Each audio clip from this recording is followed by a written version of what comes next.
Welcome back to the new POL, and of course, we're at Nesbitt Park, right across from beautiful town of Wilkes-Barre, and we've done dozens of stories here. Susky Bassmasters call it home. We have done river regattas here, and we have done nature days here. That's not going to change. We're going to continue to do those kind of stories. And we are going to continue to look at the beauty that is northeastern and central Pennsylvania, like the Seven Tubs. It's part of the Pinchot State Forest, and Nick Lilo is the area district forester.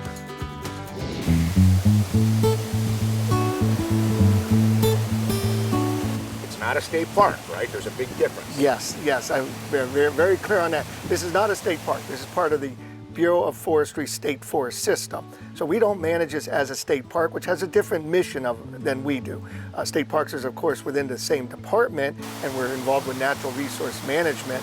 However, on the state forest, we manage state forest lands for a variety of values and services.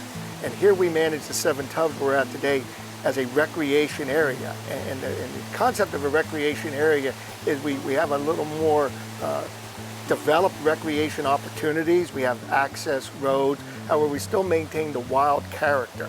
We don't develop the sites where we have amenities. There's no electricity. There's no running water, potable water. There's no designated lighting or things like that. We have done a little bit more here at the Seven Tubs because of the amount of visitors we have. We did put in a latrine system for public safety and sanitation. But other than that, we don't really develop it. We want people to have access to the land and then be able to enjoy the wild character of the land. So this was closed for a while and recently opened up. What was done as it was closed? Yeah, we decided to close the Seven Tubs for about a year. Reason is we decided we were going to do a major improvement project here. We had some needs here we had to address with public access, the road system, the parking area, as I said, the sanitation system with the latrine, and also we wanted to separate the people from the traffic, the pedestrians from the vehicles. So when we looked at that and we had several phases, the decision was made, let's do one large project. We worked to secure the funding through the department, and we were able to put together a project, and it was a year as a time to do that work to complete what you can see here today. And this is a little walkway. Little walkway, we did fix that one up. That's down to the tubs. So here's the bridge. Tell me about this. So this was rehabbed last summer by our Pennsylvania Outdoor Corps young adult group. Each crew has a leader. They're made up of around 5 to 7 young adults from our local area. We have a crew here in the Wilkes-Barre area. And we, the Bureau of Forestry, the districts, we scope out the project. We organize it. We provide some technical assistance, but the crew does the work. Well, that is a beautiful bridge, bud. Yeah, so they did a nice job fixing it up. Walk up here. So some of the work we're doing is to build some natural looking trails, steps, and to keep it within the natural environment, not trying to come in here with concrete and steel.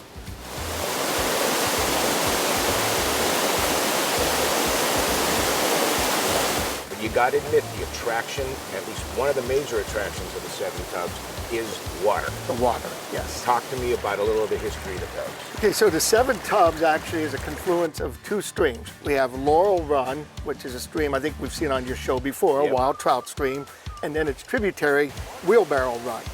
And Wheelbarrow Run, in the history of our region, as the glaciers melted and receded, the waters flowed off of the plateau here, the Bear Creek Township area, came down the mountain, and through that process eroded out the rocks and created a swirling pattern that created tubs.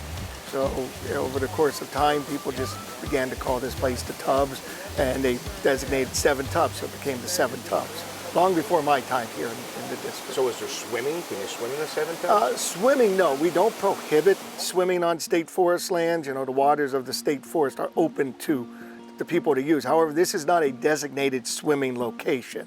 We don't encourage, nor do we have any amenities for swimming. It's not a maintained swimming area, beach area. We don't patrol it for swimming. We don't have lifeguards here. So we don't encourage swimming. We do encourage people to enjoy nature. We like to see people, fish, obviously, the wading for fishing. We like to see young people come out and learn. Nothing like seeing a child flipping over rocks and catching small insects and crayfish. So we like to have that opportunity. But we don't have it as a designated swimming, and we don't allow, if you come in, or if we walk the tubs, you'll see the rocks and the cliffs. We do not allow jumping from the rocks, cliff diving, climbing onto rocks. We don't allow that for two reasons. One, public safety, and two, protection of the natural resource. These areas, you get in there, they're somewhat sensitive, highly erodible. And you get a lot of people on those areas. We get compaction and erosion, and it actually causes harm to the riparian stream buffers and the soils along the creek. So yeah, if you're coming here, you're asking if somebody's coming here, they're coming from our local communities to enjoy a day in the woods. So one, be prepared to be outside. Wear proper outdoor clothing, wear proper footwear. The biggest thing I see when I come here is improper footwear. I see people in flip-flops, sandals, Crocs. I see not proper footwear. It is a forest environment. It is as we call, wild character. So wear the proper footwear. Be prepared to be outdoors. You're going to be in the weather, whether it's raining or sunny. Have the proper equipment, rain gear, sunscreen. Be prepared for insects and bugs. We do have, by a creek, we have all the biting flies and mosquitoes. We have the ticks are here. We do have ticks. We have the deer and the dog tick, are very prevalent in this area. So be prepared for that and know about that. You are in a wild environment. We do have wildlife here. We've found rattlesnakes right here. Please don't harm the rattlesnakes, but be aware that they're here. This is their community also. And of course, if you're taking in a sandwich or a soda, Right. bring out what you Absolutely. I'm glad you brought that up. One of the biggest comments we have here at the Seven Tubs and all of our state forest facilities is there's no garbage cans. We purposely don't put out garbage cans. We follow a leave no trace, carry in, carry out philosophy. And we ask everybody who visits the state forest, remember that. Carry in, bring what you need, but please take out what you brought with you. Thank you, Nick, and of course all that can be found on the website for the district forests. And I've got to tell you something, we will never stop doing the beauty of northeastern and central Pennsylvania. We're just going to enhance it a little bit as we find better and new ways to experience it. We're going to take a short break. We'll be right back.